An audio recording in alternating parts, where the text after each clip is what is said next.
The word master, or mentor in Japanese, has various different translations. But over here in the West, its most common is sensei.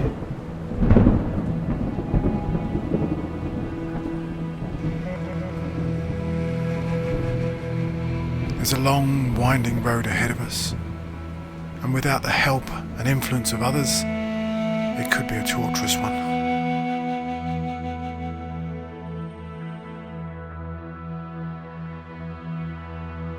Having studied the art of the samurai and watching The Karate Kid more than 12 times, gave me good understanding of how important a good sensei is. Wax on, wax off.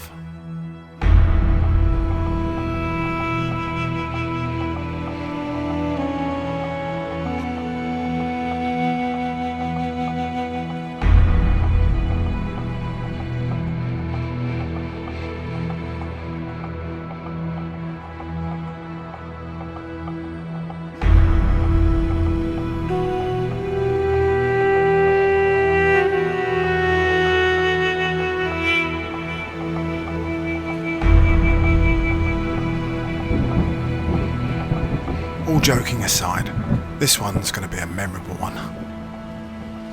But before we go any further, let's take you back and show you how it all started.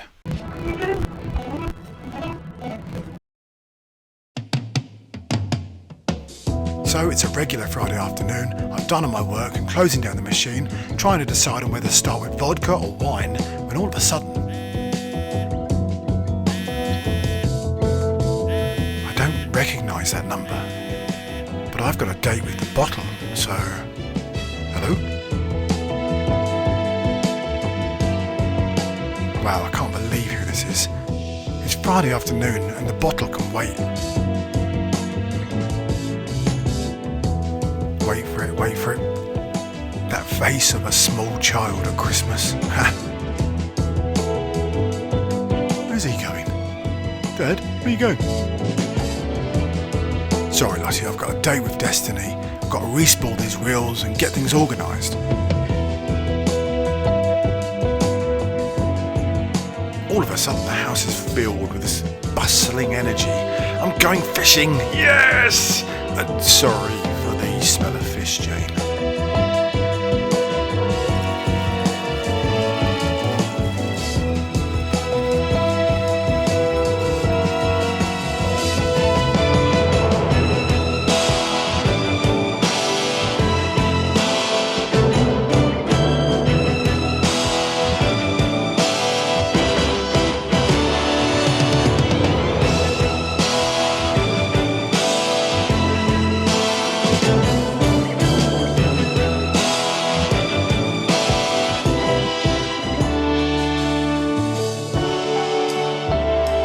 Right then, that's the gear sorted. All I need to do now is find my way there. 187 miles to Shrewsbury.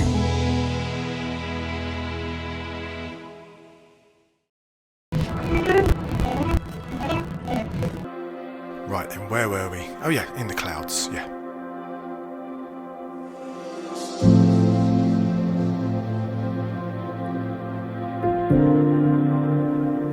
If Carlsberg made lakes, this would be the one. Calm down, Simon, calm down. Today we're fishing as a guest on the wonderful Alkman Park in Shropshire.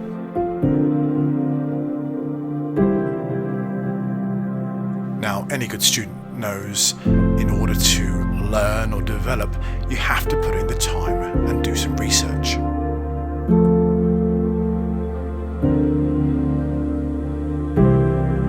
Is this all true, mate? Don't believe everything you read. This is the legendary Frank Warwick, and if you don't know who Frank is, best you sell your fishing gear and take up knitting.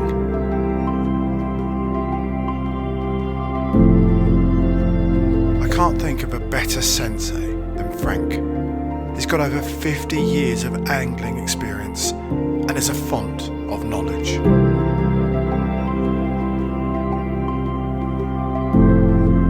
Along with Frank's encyclopedia of carp, he's a true gentleman, and fame has definitely not tainted him. Now, this was never meant to be a tutorial as such. I like people to relax and just enjoy their fishing, same with me. But with this opportunity, I've got Frank Warwick on the bank. I'm not going to pass this by, am I?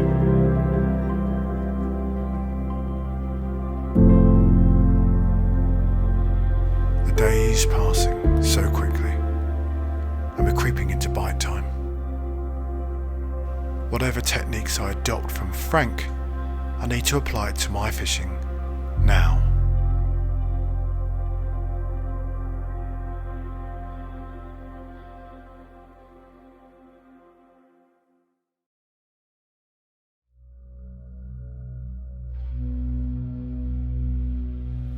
Those last-minute tweaks, the reassurance that your traps are set correctly.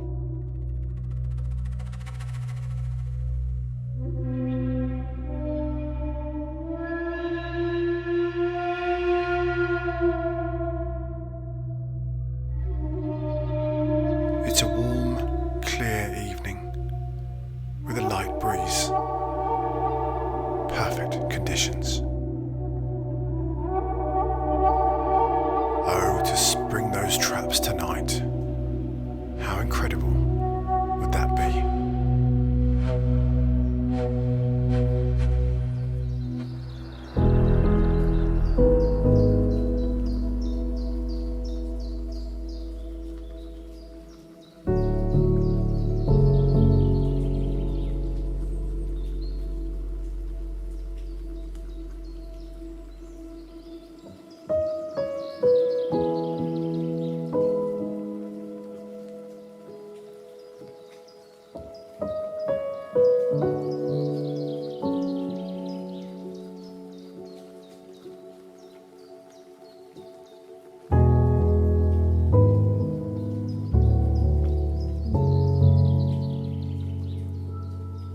Wet nets mean one thing.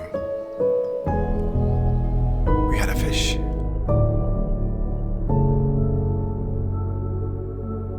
Actually, not just one fish, but three.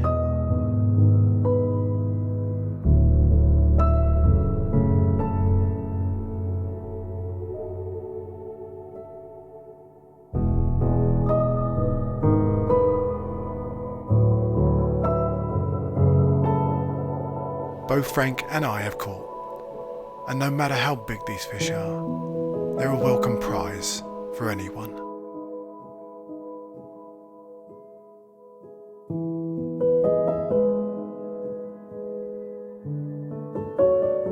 There we are, guys, deepish Shropshire on the syndicate water.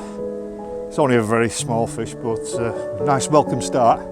And what more can you ask? Because it's been fishing quite slow, the lake, so it's nice to get a bit of action last night. And had a couple of fish. This was the second of the brace, and Si got into action as well, which was lovely to see. So yeah, nice little start. Hopefully some big ones to come. Who cares about the size of them when they look like this? What a stunner. There we go, guys, look at that for an absolute wowzer of a fish. It's only a small one, but my God, what a beauty. I think you can't ask for a nicer looking fish than that, really. Beautiful. Came about 3 o'clock in the morning. Early for the bites that you normally get. Normally it's between 6 in the morning, I would say, maybe 5, and then 10 o'clock. So with them coming early, I think there's a chance that they're starting to feed properly, so I think we'll have some bigger fish tonight with a bit of luck. So there we go. There are 2 ways for an angler to release a fish back into its own environment. This is the professional way. and then the other.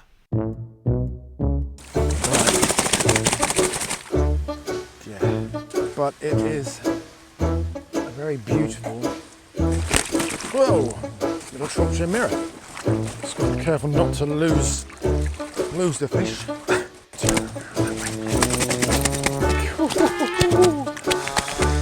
Yeah. Well, it looked beautiful. I promise you, it really did look really beautiful. But yes, I need to get the rods out and get out of this book. Catch you in a minute. So glad I'm not related to you. Oh.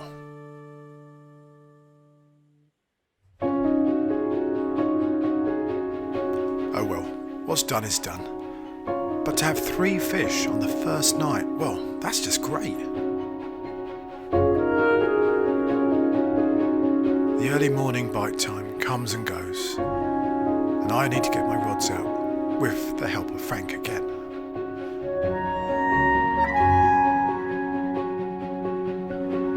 Now, I know using a bait boat is cheating a little, but I'm fishing at range and in snags, and I definitely wouldn't reach it with my cast. Ha, imagine just dropping the bait and then it just went off. Wouldn't that be funny? Ha, really funny.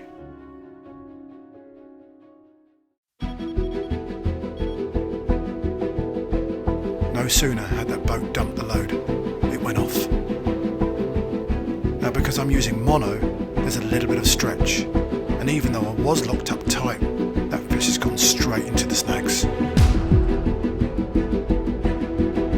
Frank is using the hand method to try and release the fish from the snags.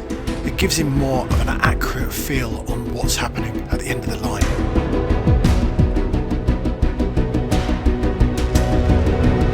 Amazingly, Frank's released the fish, but as soon as I lift the rod up, he's back into the snags again.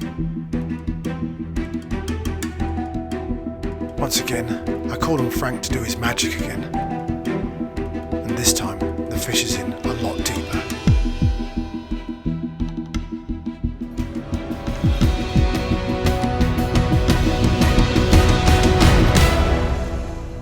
It can be hard to lose a fish, but that is fishing. You just got to pick yourself up and get back on those spots.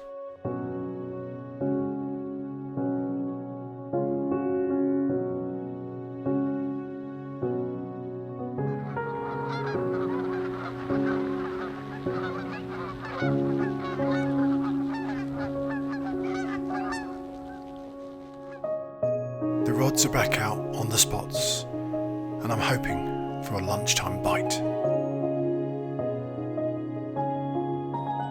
Well, whilst we're waiting, why don't we go and have a chat with Frank? And where is Frank anyway? He might be having a poo.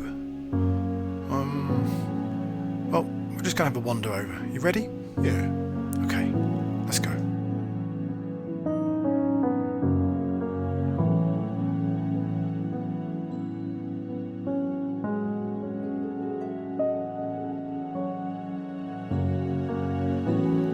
Ladies and gentlemen, I give you Mr. Frank Warwick.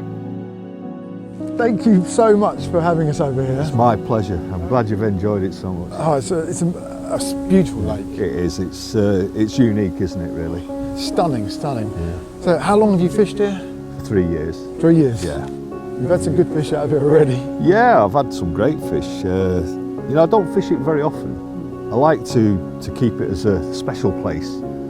And I like to look forward to coming, I think if you overdo something, it takes the edge off it. So I like to have that anticipation of coming down, and it's one of my favourite places in the whole world, this lake. Yeah. Because it's got so much unique history as well, Dates back to the Ice Age. And it's hard to believe that there was 1/2 kilometre of ice over the top of this. It's mad, isn't it? And it was scoured, and this was what was left after the ice receded. And of course we know the history that the Roman consul had a lodge, a villa up here. Right. So to think that he, 2,000 years ago nearly, he might have been boating around this lake. It's incredible, isn't it? Parked his chariot up. Yeah, and he had a garrison stationed over the back to take care of him and that, you know. Blimey. So it was a mad place. So have you kind of worked your angles on this now? You've kind of found your swims? And... Yeah. I mean, like I said to you, I've not fished the other end, which is ironic. I'm getting on. Why is that, Frank? Because I'm a lazy bastard.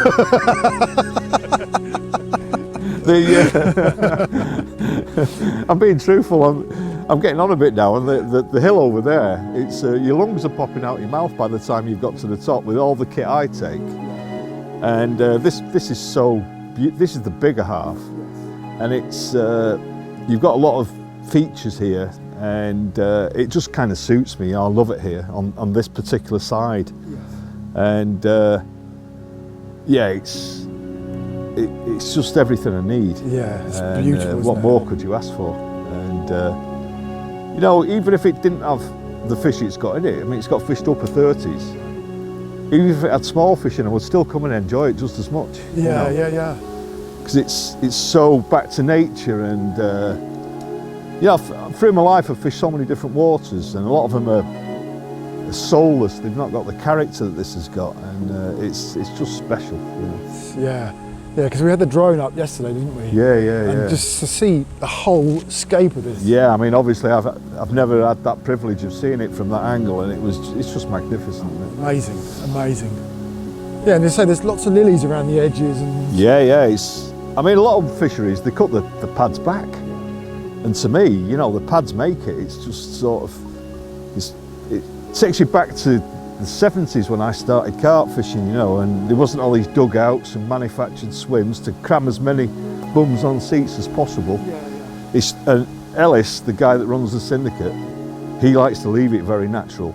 I mean, he's made boards to get access to the angles that you need, but he's not got all massive shuttered dugouts and buns everywhere and that, and you know, makes it for me. yeah, it's a beautiful place. Yeah, I mean, to see your face when you arrived and first seeing it was special. You know, it's the same impact as it had with me. Yeah.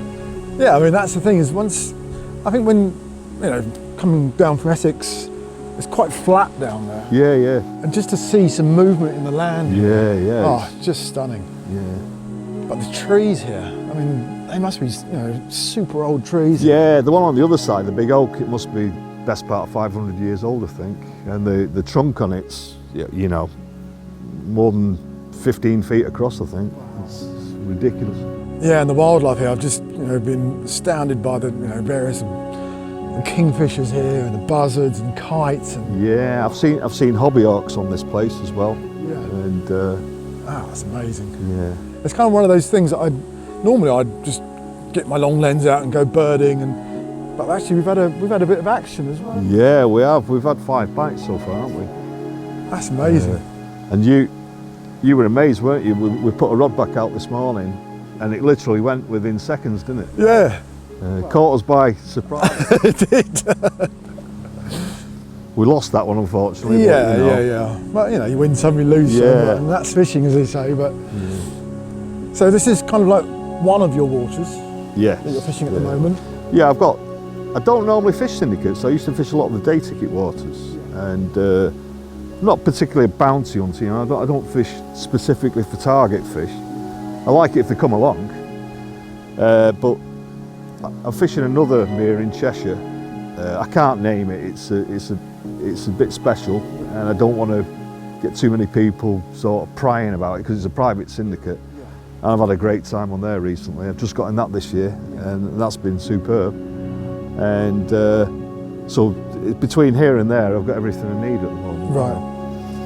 And So you've got your years of experience. yeah. And one of those things I kind of thought I sort of want to sort of talk to you about is, you know, how carp fishing's evolved and changed, and has that changed the way that you fish with the sort of trends and stuff?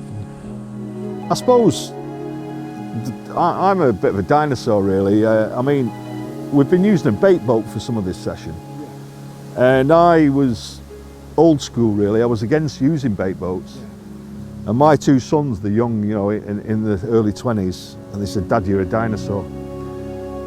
Why not embrace some of the modern technology?" And I said, well, it's like Facebook and some of the other things. I don't know if I like it. Yeah. No pun intended. Yeah, yeah. And it's like there's nothing secret anymore. You know, everything's exposed instantly. It's like even if you're filming and people are saying, "Have you caught anything yet?" And you know, and it's all like there's no sort of, well, here's how it went afterwards. It's all instant. Yes. Yeah. And measuring the distance you're fishing, I still get these young guys coming up and say, "How many wraps are you fishing at, mate?" And I'm like, I like to talk in distances. You know? I know it's not as accurate, but I still like that. And you know, I have to think about the wraps and think, yes, that's how many yards is in a wrap. They know it off by heart, you know. So it's a bit strange to me. And anyway, I have gradually embraced some of the modern technology, and Carp Lounge, some German friends of mine came over and said, would I like to try their equipment? I still don't know how to use it properly, I must say. You know, there's that many switches on it and everything. I'm thinking, what the hell do I do now? And you seem quite adequate to me. Yeah, it might help if I read the instructions. And but yeah, I mean, I'll very occasionally use them. A lot of waters that I fish, they're not allowed. You know, Prince Albert's a club where it's the biggest club in Europe, 9,000 members, and they own a lot of the waters in Cheshire and the surrounding area. And bait boats are not tolerated, you know. So I never had a need for them really, because there was always a decent caster. But there are instances like, you know, where you're fishing to far off marks and you want to be super precise. I mean, this place is quite deep in places. And when you come up to the pads, it's a sheer drop. So if you clipped up, you get the bounce back, and you're dropping yourself off the shelves into deeper water where you don't generally get bites. Yeah. And the boats enable us to bait accurately and get really tight on the shelves, so it is a huge advantage. It's almost cheating, you know, but if everyone else is doing it on the water, you kind of think, well, do I join them or do I stick in the past? But I still enjoy the casting aspect. I can't get away from that. It's, you know, it'll always be the case. Yeah. I mean, even like this morning, like as you were kind of driving the boat out, you could see the fish, and like, I mean, we saw the fish and then had that. Yeah, well, I said to you, didn't I? I said there's some big symbols there, Si. You definitely got carp on the spot, and that bite was literally what, 30 seconds. Yeah. Amazing. Because this place isn't a pushover. Generally, there's a lot of natural food in here, and the fish could quite adequately get by without anglers' baits. And there's a lot of nuisance fish, or not nuisances, but smaller species, you know, and they'll clean your bait up in seconds. So you think you're sat on bait and you're not a lot of the time. So, you know, I tend to use quite a lot of bait on here, a lot of bits, and that generally does quite well. Yeah, because you're using just crushed up boilie. Corn. Yeah, I use chopped boilies. I use the crusher, and the big one, the Ridge Monkey one. What a piece of kit that is. I use that regular. Yeah, it's awesome. It almost seems a shame for someone to go to the trouble of making perfectly round boilies to put them up. I was saying to Nicky with the bait company I'm from, I says, why don't you do pre-chopped, you know, kilos of bait in 5 kilo bags that are ready done for people that want to do that sort of thing, you know, because not many companies do it, do they? Yeah. It's, so. How's your journey been since you've got back into carp fishing? I've loved getting back into it just purely from the sort of being out, and being back at, you know, with nature and sort of doing my photography. I think that's kind of why I got back into it. Just literally, I'm sort of doing, you know, shooting wildfowl and, you know, kingfishers, and I'm thinking, well, might as well get the rod out while I'm there. And yeah, you're a proper naturalist, aren't you? Yeah. Naturist. Yeah. That's a different story, though. Yeah, but yeah, I'm like that. I'm into bird watching, everything, you know, both types. Preferably the feathered sort at my age. Leads to far less trouble. And yeah, but you're a natural twitcher. I am. Yeah. And it's what better place to come than this? Well, that's it. Yeah, I say normally I'd sort of turn up and, you do that kind of the usual thing where you walk the water and although we haven't done it this time, we kind of had the swims ready. Yeah. Because there's not so many swims on here, we arranged with Ellis, the owner, well, the guy that runs the syndicate. He said, listen, if you want to do something like this, we'll secure a few swims for you, which was very good of him. But it's generally I would walk around and look for the fish and do all the format. But here I know it so well. You're never far from them. So rigs wise here, I mean, I've been sort of privileged to use a couple of your rigs, and had runs on them, and so just tell us what you've been using and how you've been using it. Well, as you know, I asked you what size leads you use, and you generally use 3s, that sort of size, 3.5s, which is common with a lot of anglers. I understand that, and they kind of match the lead size to the test curve of the rods they use. So most anglers don't go beyond 3.5s, whereas I use it as a sort of technical edge to hook the fish, because we're using self-hooking rigs. You're not actually striking, as we know, so you're at the mercy of the mechanics of your rig working for you. And what I've found is the heavy leads, I always used to do this test actually, it was quite funny.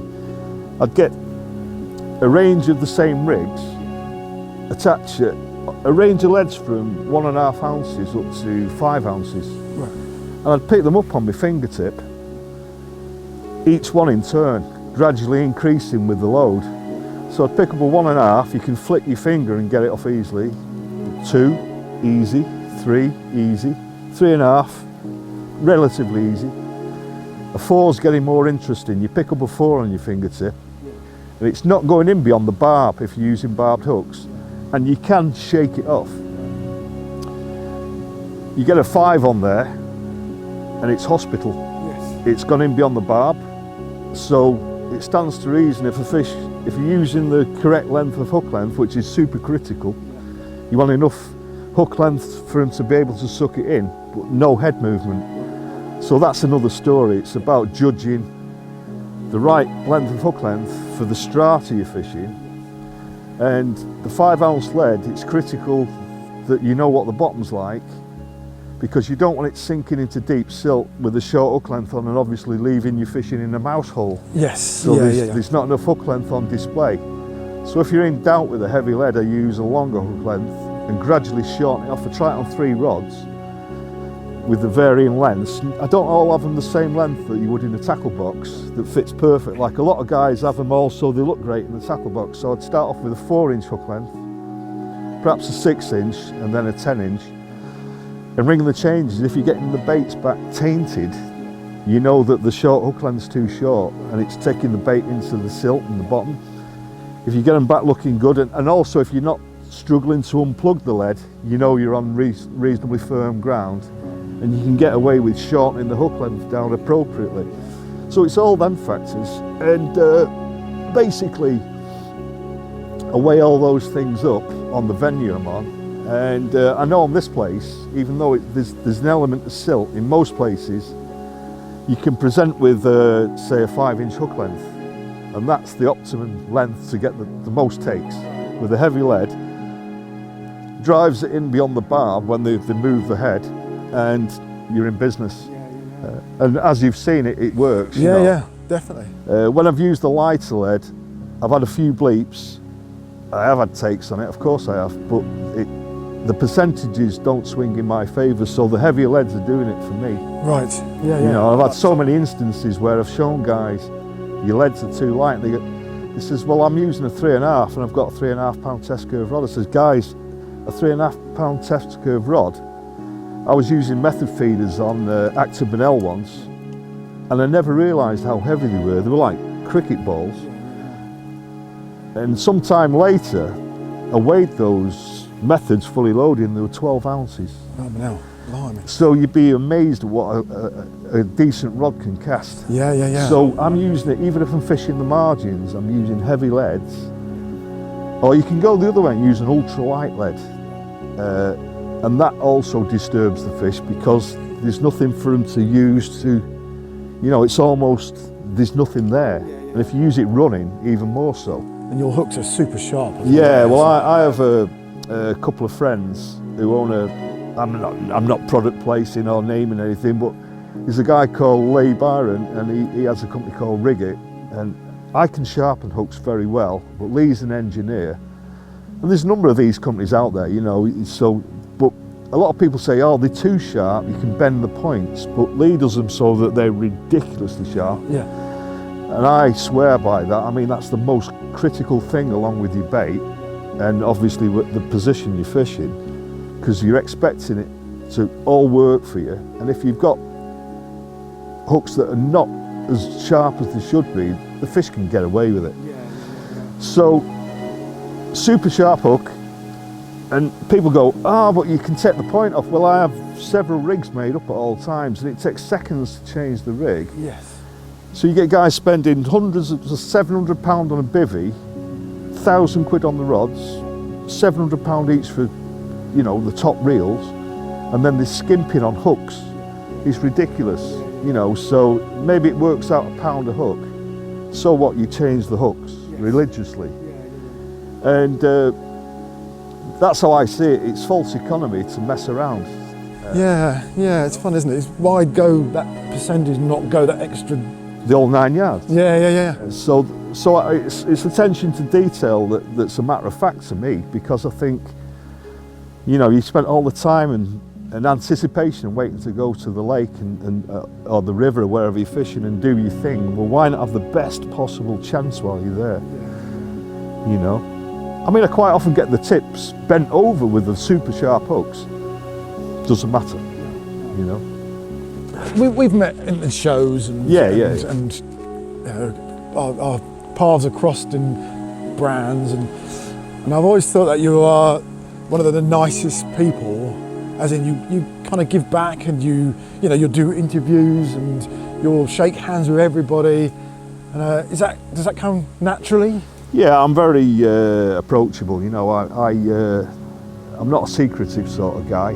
If anyone approaches me on the bank, I always spend time with them, and I'll help them in any way I can, because I've been doing this a long time now. This is my 50th year carp fishing, and it can be someone of any age. You know, it's not just youngsters that take up carp fishing. Sometimes you get older people, you know, in the 60s or whatever, take up fishing when they retire. Yeah. And we've all got that learning curve to go through, so I always get a great deal of pleasure from passing on a little bit of hard-earned knowledge, really, you know. And giving something back. Yeah, and I think seeing it actually show a quick return like that, yeah, it's dead satisfying, you know. And I think as long as I'm around, I'll always help people. I mean, I went fishing with a friend of mine, Roger Seaton, and a young guy came up to us on Linear Complex, and he went to Roger and he asked permission, could he come, and he says, can I go and speak to Frank? And Roger says, bloody hell mate, he's just a normal bloke, go over and speak to him. He says, oh well, I was a bit nervous. And I ended up giving this kid loads of bait and showed him rigs and everything. And he went away super chuffed, you know, and it made me day that, and he caught some fish as well, you know, and it's a nice thing to do. Yeah, that's good. I think that's just a nice thing to be able to, in your sort of position, you've got all that experience, all that knowledge. Yeah. I mean, me and John have just been sort of sitting there, heads blown. Yeah. Well, you know, you two are long-time anglers, and it's nice to share those moments where, you know, things that I take for granted that you might be surprised by.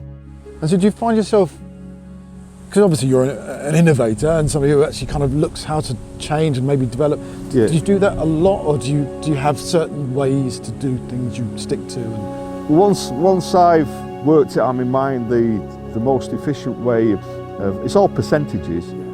Once I've worked out the best possible mechanical way of maximising bites. I mean, I'm not mad on boring the fish out. Some guys have a lot of time. I'm a professional angler, but I I don't like spending 5 days a week on the bank, that's not me. So I tend to go for 48-hour session, maximum. And I want to maximise my time. So I tend to try and short circuit the time it takes for success. I mean, it doesn't always happen. You know, there's times when the fish aren't showing and you don't know where they are. And you've got to go on intuition and you might get it wrong. And it doesn't matter what bait or what rig you've got or anything, if you're not on the fish, you're wasting your time. But generally, when I'm on the fish, these things make quite a big difference to the speed that you get the bites. So you very, very kindly gave me your book, which I'm going to read and got to, you know, get into that kind of zone, get into Frank's head, which it's a big experience. Did you see the title of that book? Yes, yeah. Every Bit of Blue.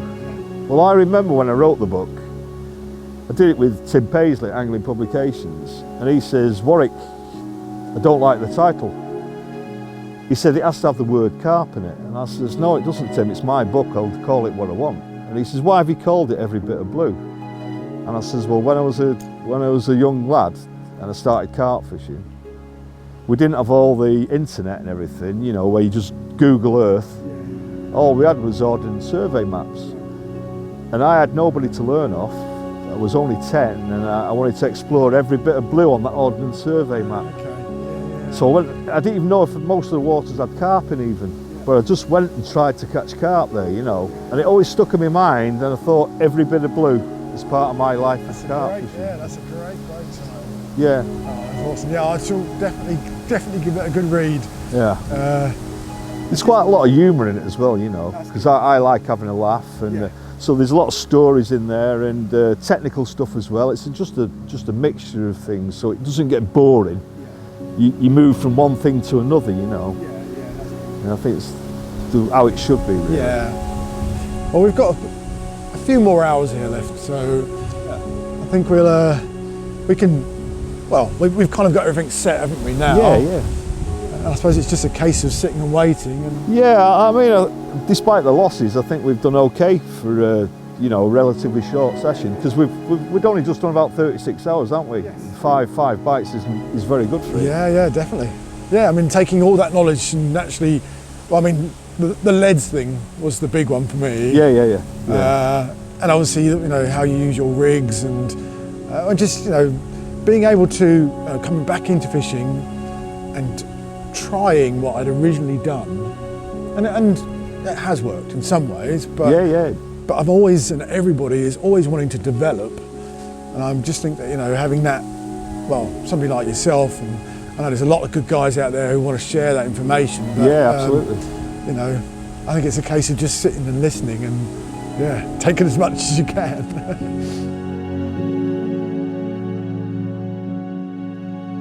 My journey back to fishing has had its ups and downs, but this is definitely the ups.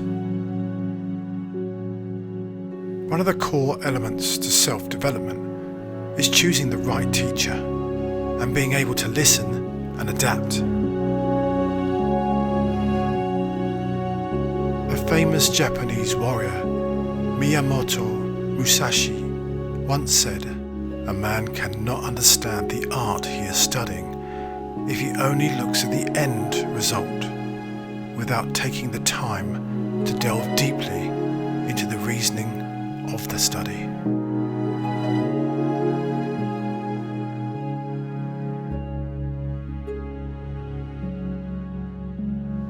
Arigatou gozaimashita, Sensei.